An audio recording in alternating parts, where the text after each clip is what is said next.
It is 3 o'clock on a hot afternoon in July.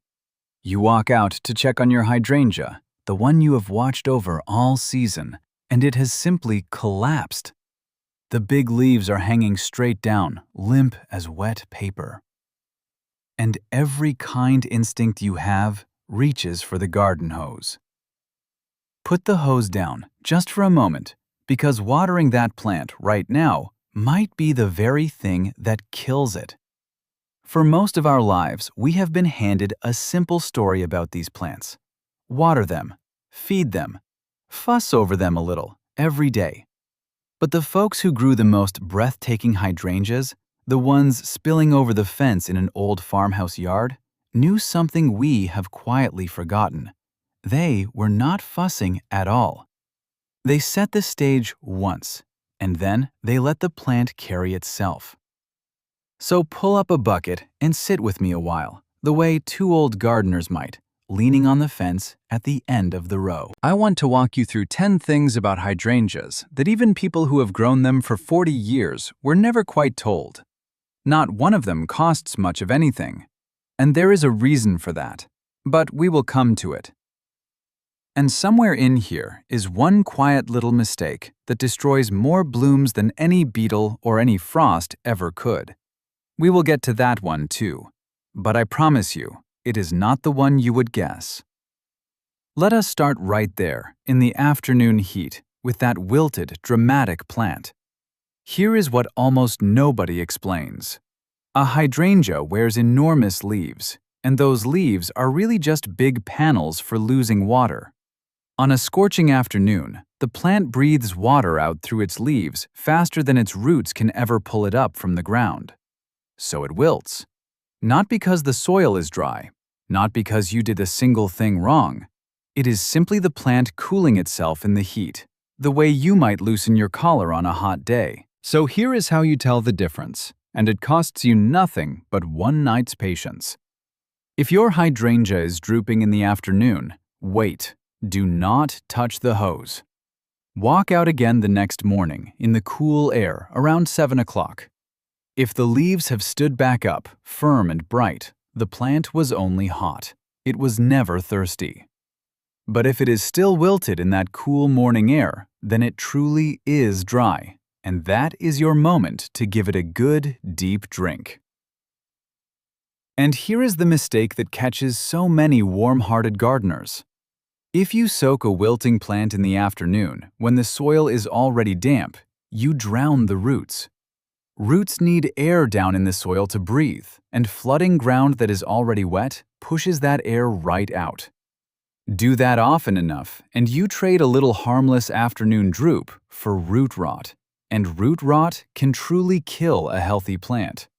So some afternoons, the kindest thing you can do is nothing at all. Now, when the plant really is thirsty, how you water matters far more than how often. Most of us fall into the habit of a quick little sprinkle every day. It feels loving, but to a hydrangea, a shallow daily splash is a kind of trap. The roots learn that there is always a little water waiting right there at the surface, so that is where they stay. Shallow and lazy and close to the top. And the very first day you miss, a weekend at your daughter's, a stretch where you simply forget, that thin top layer of soil bakes dry, and the whole plant panics. Here is the better way, and it is the real secret behind a plant that survives being forgotten. Water deeply and less often. Give it one long, slow soak at the base, once or maybe twice a week. The extension folks at Clemson put it plainly. Water thoroughly about once a week, and more often only in real heat. Let it sink down deep. Then, as that top inch of soil dries over the next few days, the roots are pulled downward, chasing the moisture into the cooler, steadier earth below. A plant with deep roots can shrug off a dry week without blinking. A plant with shallow roots wilts the moment you look away. So, you are not only watering, you are teaching the plant to take care of itself. And the only tools you need are a slow trickle and a little time. One thing to avoid: do not stand there spraying the leaves. Always water low, down at the base. Wet leaves in the evening are an open door for disease. Now, here is where we reach the heart of the whole thing, and the part the garden center shelf will never sell you. Everything we just talked about, the deep roots, the plant that forgives a forgotten week, all of it rests on one quiet thing. The soil has to hold water like a sponge. And that is where mulch comes in, not as decoration, as food for the ground itself. Lay down a blanket of organic mulch, 2 to 3 inches of it, pine straw, shredded bark, chopped up autumn leaves, in a wide ring around the base of the plant. In the short term, it shades the soil and slows the water from evaporating away, keeping those shallow roots cool right through the worst of summer. But here is the part that matters more, the part we have very nearly forgotten as gardeners. As that mulch slowly breaks down, it feeds the living world in your soil, the earthworms, the fine white threads of fungus, all the unseen life that turns plain dirt into a dark, crumbly sponge that holds its moisture for days. And this is the old idea at the center of everything I believe about gardening. You are not really feeding the plant. You are feeding the soil. And a living soil feeds the plant for you long after you have gone back inside. That is what truly makes a hydrangea resilient. Not a bottle, not a powder, a handful of rotting leaves, and a little patience. And here, at last, is the reason you have never seen this on a garden center shelf. The reason I hinted at when we first sat down. You cannot bottle a pile of fallen leaves. You cannot patent rain and patience. And you certainly cannot sell them back to a gardener every single spring. It all costs almost nothing, which, in an industry built around selling you the next bag, is the one thing it is never quite allowed to be. Nobody locked this knowledge away in a vault. The market simply had no reason to keep reminding you of it. Now, I will be honest with you, the way a friend ought to be. This is slow work, and it helps to know what to expect. That first year, you may see very little. The soil is still waking up, and most of the real change is happening down underground, where you cannot watch it. By the second year, you start to feel it. The ground stays damp longer between waterings, and the plant holds up better through a hot spell. And by the third year, you have something close to that living sponge. Soil that does most of the watering for you, all on its own. It asks you for patience, but it never once asks you for your wallet. One careful note, so you do not undo all that good. Keep the mulch pulled back a few inches from the stems. Pile it up against the wood like a little volcano, and you trap damp against the bark and invite rot. A wide, flat blanket, never a mound at the trunk. Now, I have gathered the bones of all of this. The watering rhythm, the short list of what to skip, the honest year by year of what to expect as your soil comes back to life. Onto a single page you can tape right inside the shed door. It is the kind of plain, useful thing the old county extension offices used to hand a person for free, no strings attached. Point your phone at the code here on the screen, and it is yours. No charge, nothing to sign up for. Then, stay right here with me, because the next few secrets are where the real surprises live, including that one quiet mistake I promised you, the one that costs more flowers than any frost. If you are putting in a new hydrangea this season, this one will save your back and your plant in the very same afternoon. We tend to picture shrub roots driving straight down, deep into the earth.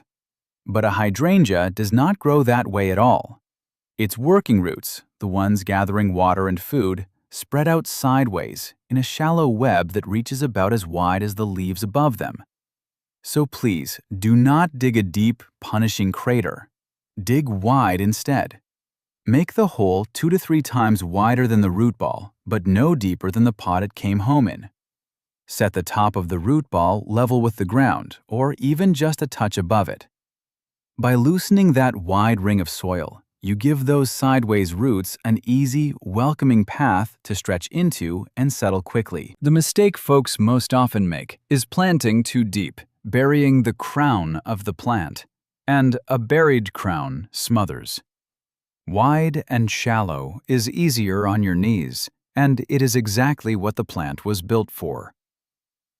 Here is a phrase that has confused more gardeners than almost any other in the catalog: partial shade. It sounds so gentle and so simple, and it sends good people to exactly the wrong corner of the yard. What a hydrangea truly wants is morning sun and afternoon shade. The soft light of the morning, say from 6 o'clock until about 11, gives the plant all the energy it needs to feed itself and to push out those big, glorious blooms.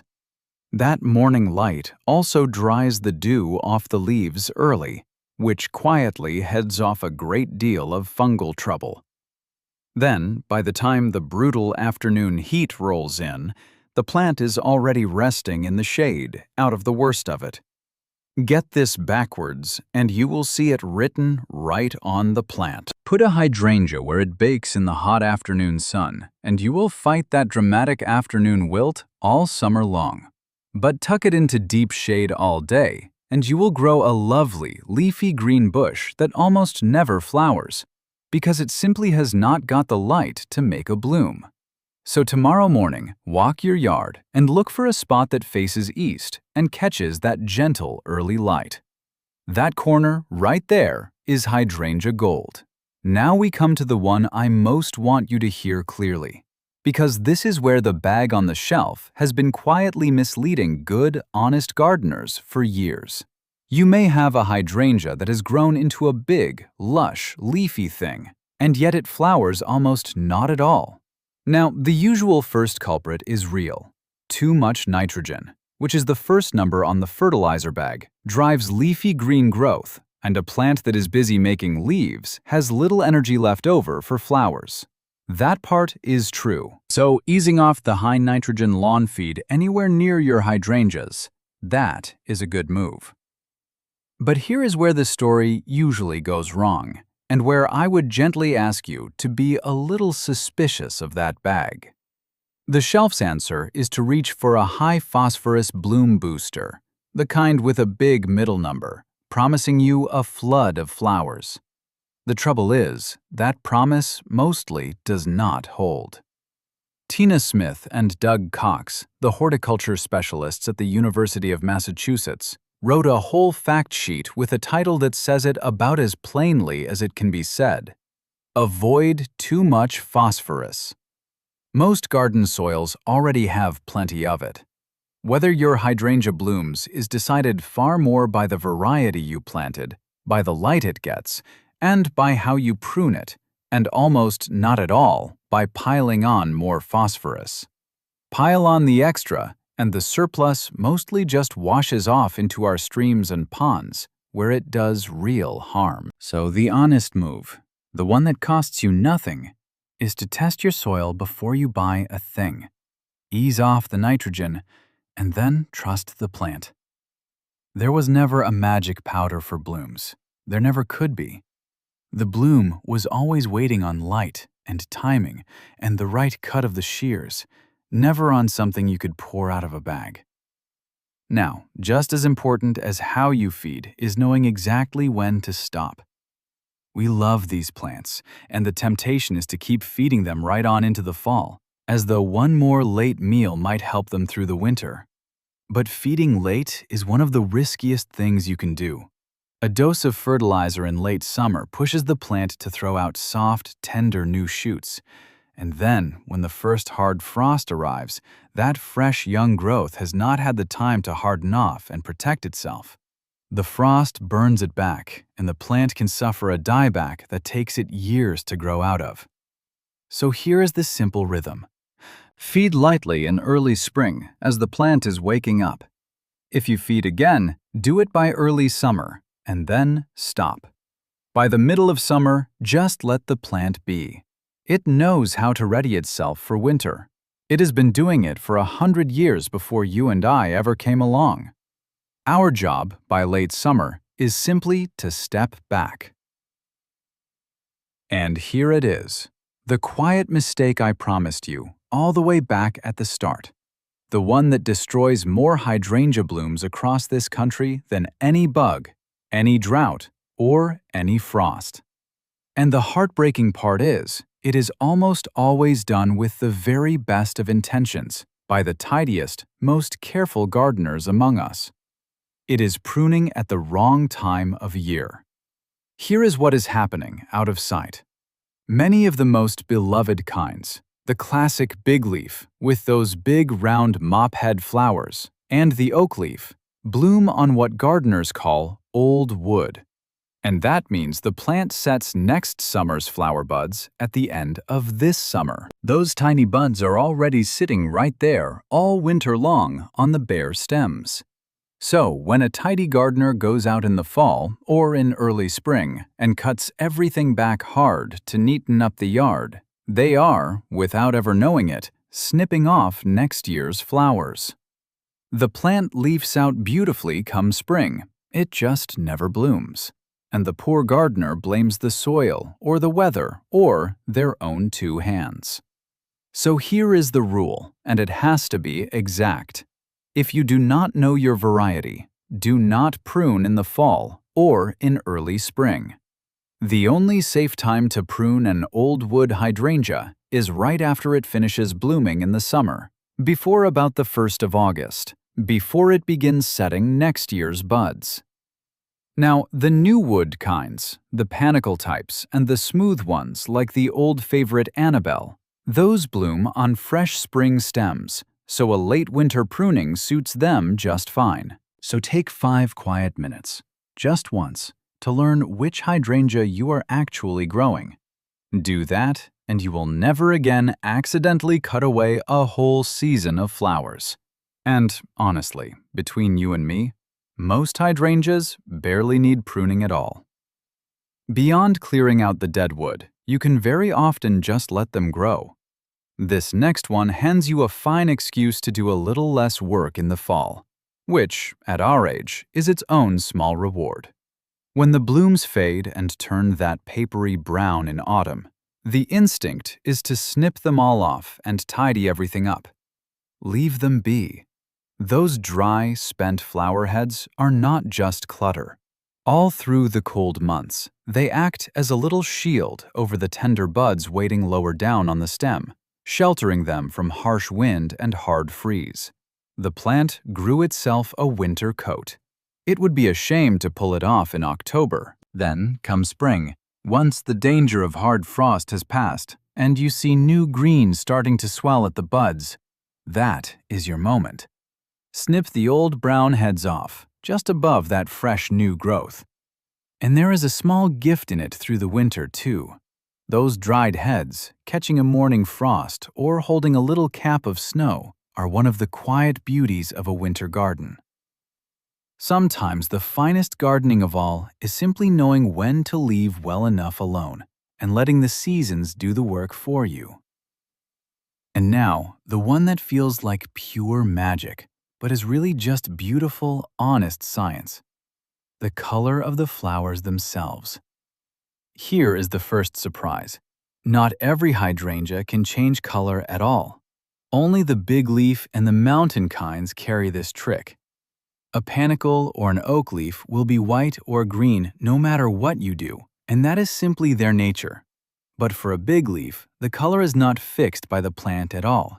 It is written by the soil. And it all comes down to a single mineral, aluminum, and whether the plant can drink it up. Dr. Linda Chalker Scott, the horticulturist at Washington State University, who has spent years sorting good garden science from old garden folklore, lays this out in a clear extension fact sheet on this very question. In acidic soil, a pH of about 5 to 5.5, the aluminum dissolves freely, the roots take it up, and the flowers turn a deep, breathtaking blue. In more alkaline soil, a pH of 6 or above, that same aluminum gets locked away, out of reach, and the blooms come out pink instead. And you do not have to guess at any of it. A simple, cheap pH test from the garden center tells you in a couple of minutes which way your soil leans. So here is how to nudge it, gently. For blue, work a little elemental sulfur or aluminum sulfate into the soil in early spring, before the new growth starts. For pink, add a little garden lime to raise the pH and lock that aluminum away. And here are the mistakes that truly matter. Because this is the one place today where we are handling something stronger than a handful of leaves. Always moisten the soil before you add aluminum sulfate. Put it down on dry ground and it can burn the roots. Follow the directions right there on the package and go light. More is not better here. Too much aluminum is, in the end, a poison to the plant. And remember, this is slow. It usually takes a full growing season to see the color truly shift. So be patient and enjoy the quiet little experiment unfolding in your own backyard. And one last small thread to tie two of these together. Remember that high phosphorus bloom booster the shelf was so eager to sell you back in number 6? Phosphorus is the very thing that locks aluminum away from the roots. So that bag would not have just failed to give you more flowers. It might have quietly stolen the blue right out of them. Think back now to that wilted plant from the very start. The one collapsed in the 3 o'clock heat, with your hand already reaching for the hose. I reached for that hose too, for more years than I would care to admit. I watered, and I fed, and I fussed, exactly the way the bags and the catalogs told me to.